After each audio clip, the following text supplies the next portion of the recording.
We have a pretty good idea what the immediate future of bikes holds, but what happens after that? Here are 5 technologies we'd like to see put to good use on 2 wheels. Regular carbon is old hat these days. Sure, it's brilliant for making those laterally stiff, vertically compliant bikes we all froth over, but the basic concept of laying up carbon with epoxy hasn't changed all that much in recent years. The one carbon atom thick wonder material, graphene, appeared on the scene a few years ago, promising to revolutionise everything, but we're still waiting for it to take over in bikes. UK brand Dassie has already made a graphene road bike called the Interceptor. This incorporates the material in the resin that binds the carbon together, producing a stronger frame for a given weight. The process is much the same as for standard carbon bikes, and its designers reckon a 500-gram aeroframe is achievable. Graphene also has conductive properties which could be exploited in the creation of frames with some sort of built-in intelligence. The possibilities are intriguing. Imagine if you never had to clean your bike ever again.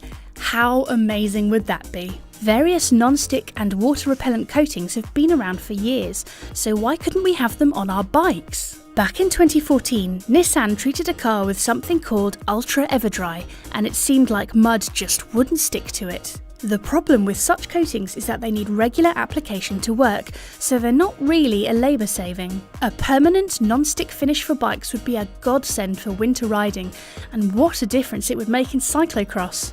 Washing bikes in winter is an unpleasant task, and one that can actually damage your pride and joy if you do it wrong and blast water into your bearings. The bike of the future might just need a quick shake for all the mud to slide off. We've already got wireless gear shifting on the road, and it will certainly appear on mountain bikes soon enough, but what about the rest of your bike's components?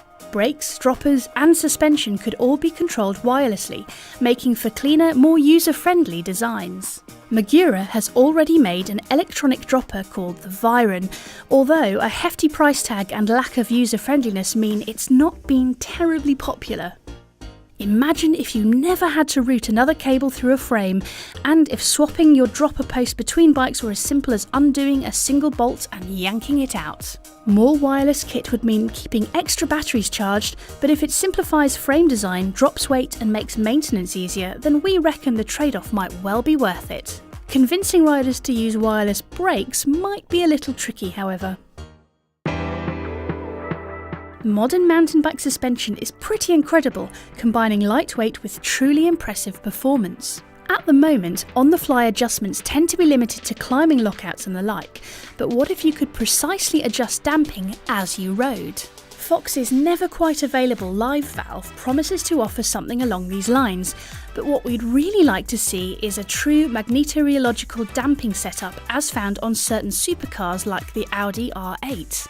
Magnetorheological systems use a damping fluid containing tiny magnetic particles whose behaviour can be controlled by electromagnets. By precise adjustment of a magnetic field, the viscosity of the fluid can be altered. In practice, this means you could radically adjust the feel of your suspension with the flick of a switch, or a computer could manage its behaviour for optimum performance. Like electronic gears, such a system would need to be powered, and that brings us to our final piece of tech. Piezoelectric materials generate a voltage when they are subject to mechanical stress, and this phenomenon can be exploited in some interesting ways. Way back in 2008, researchers at a French university were able to demonstrate that a piezoelectric generator could be used to produce a few milliwatts of power, theoretically enough to power a small LED light. We'd love to see such a system employed to keep Di2 batteries topped up, or to power your Garmin on a bikepacking expedition. As more and more electronics make their way onto our bikes, the possible applications are multiplying. While there's no such thing as a free lunch in engineering, this is probably about as close to one as you'll ever get.